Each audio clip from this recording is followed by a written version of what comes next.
So 85mm has been my go-to focal length for quite a while now. With the Micro Four Thirds systems, for example, I will use something like the 45mm f1.8, which puts you at about 90mm. On APS-C, I will use something like a 50, which is about 75mm, or perhaps even the 58mm Helios 44, which puts you at about, what, 83, 84mm, something like that.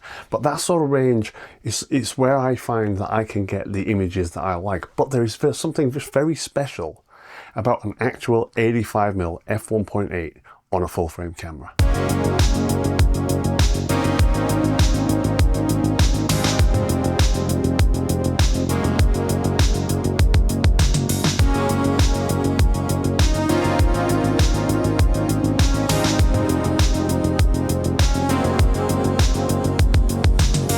This has been my go-to for quite a while. This is the Sony 85mm f1.8. Now, I have had no reason to complain about this lens. It's a good lens, nice and sharp when paired with the A7R2. It's got, you get plenty of cropping power, plenty of detail, absolutely nothing wrong with this lens whatsoever, but it does seem to lack a little bit of character.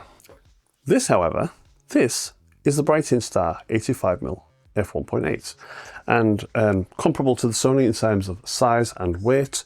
Has the button on the side so you can program it to certain things. For me, I have just had it set to my metering mode for the most part. Has the AF/MF switch because yes, this is an autofocus lens. But one thing I noticed the very first time I took this out, because I've had this a few weeks now, and it's only been released today, so I've had a bit of time to play around with it, is it seems to have a little bit of that, people refer to it as the 3D pop. I don't see it with the Sony, but I immediately saw that kind of thing with this. Alright, so before we get too bogged down in specs and such as that of this here lens, if a lens looks good, I don't care about its specs, I don't care whether it's manual or autofocus, I don't care at all what it's made of. If the images produced with this lens look good, then I'm going to recommend it. Spoiler alert, I think it looks fantastic. In fact, I think it looks better than the Sony, because it has a little bit of character that the Sony lacks. But anyway, yesterday I went out on a photo walk. I'm going to show you that. I'm going to show you some photos I've taken with this previously over the last 2 or 3 weeks while I had this lens. Then we'll come back, we'll compare it directly to the Sony, sizes, specs, blah, blah, blah, and then I'll give you my conclusions on what I think about it.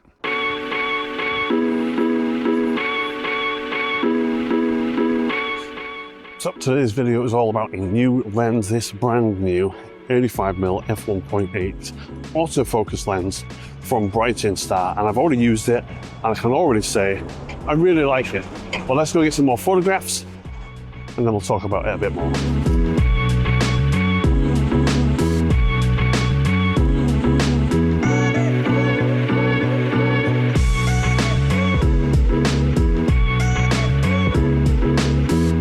I love the 85mm for a few reasons. I've shot at this focal length or around this focal length for quite a long time now.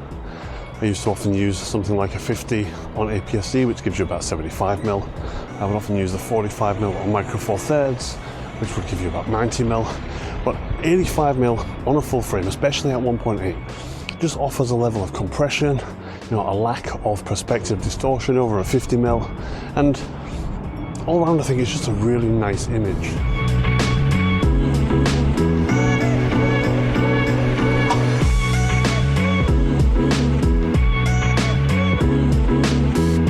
And for me as well, the look of the pictures, I don't like to get close to people. I like to be further away, shoot longer, get enough of the environment in to give that context, but also get that separation. And I think the 85 on full frame does that perfectly.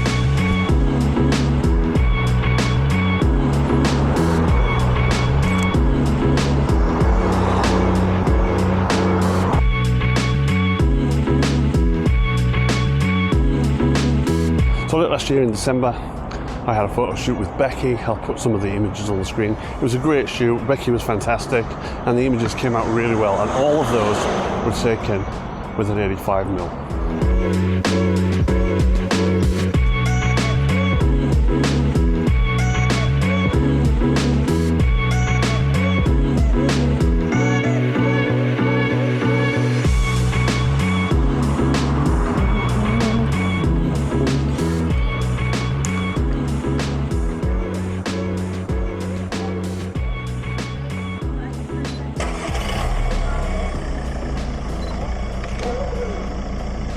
Right then.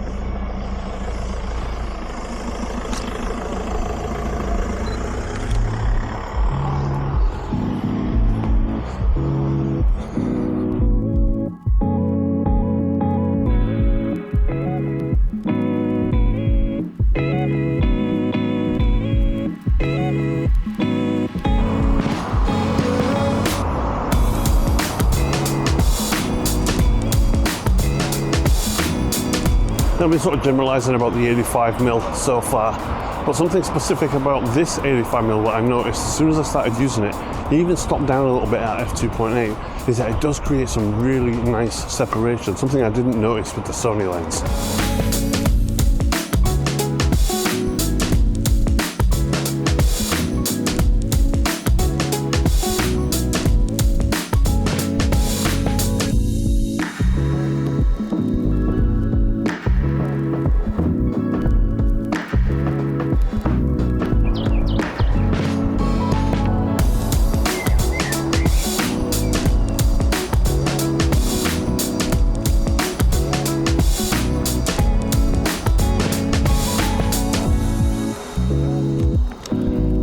Down there, not a bit far away, but beautiful picture.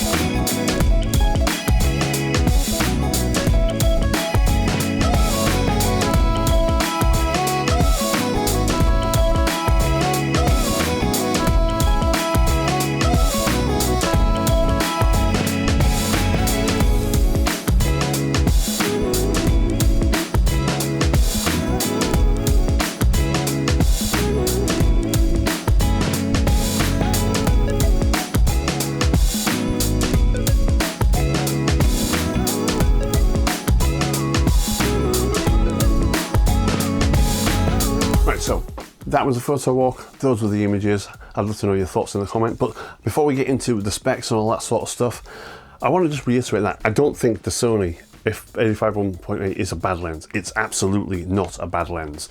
It is a very good lens, it's very sharp and it does the job.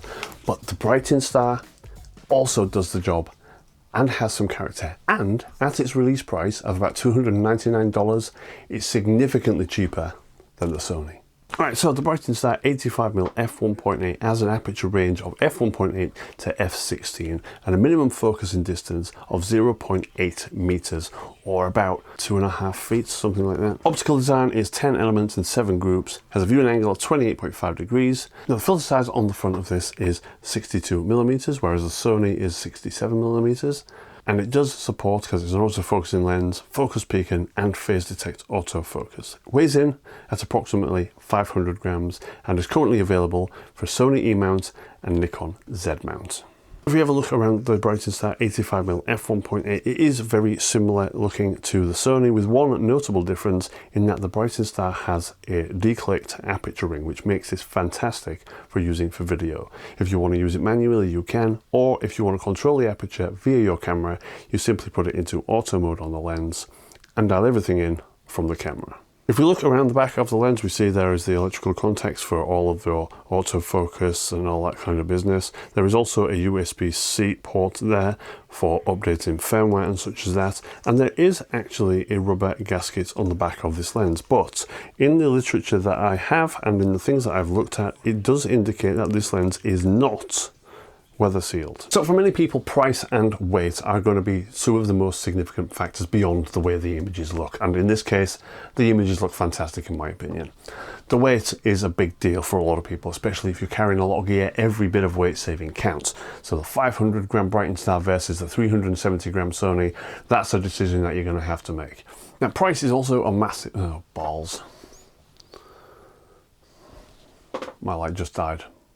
Now price is going to be a big deal for a lot of people, especially if you are doing this as a business. So having the Brightin Star come in at almost 50% of the price of the Sony is huge, especially given the results. Now, there is one thing I will say though. I use older Sony cameras. The Sony a7R II is the main camera that I use this lens with, and the autofocus has been flawless in both photo and video. I haven't noticed any differences really in speed or responsiveness between the Brightin Star and the Sony native lens.